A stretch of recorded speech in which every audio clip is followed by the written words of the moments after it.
Hey everyone, in this video, I'm going to show you how to install TrollStore on your iPhone or iPad. I'll guide you through the complete setup process step by step, making it easy to follow even if you've never done it before. The installation is quick, straightforward, and I've personally tested this method to make sure everything works smoothly. Before installing the modded app or game, you need to complete the following steps. First, open your device's settings and go into the General section.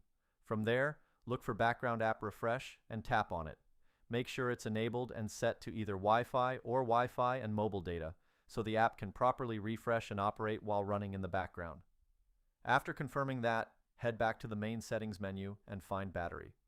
Open it and check whether low power mode is enabled. If it is, turn it off, as this setting can restrict background activity and interfere with how the app works. Once both of these options are set correctly, you're ready to move on to the next step. Now open your preferred browser and navigate to modfio.com. This website is known for offering a wide range of modded apps, games, and free codes.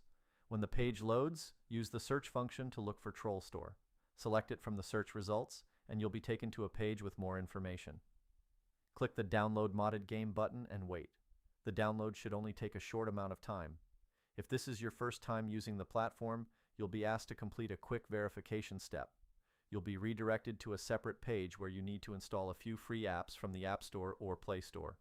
A step-by-step guide is shown on the screen, making the process very easy to follow. Once verification is complete, installation will be completed and the file will appear on your screen ready to use. That's everything you need to know. Thanks for staying until the end of the video. If this tutorial helped you out, don't forget to hit the like button and subscribe for more guides like this. If something didn't work or you have any questions, leave a comment below and I'll try to help as best as I can. Thanks again, and I'll see you in the next one.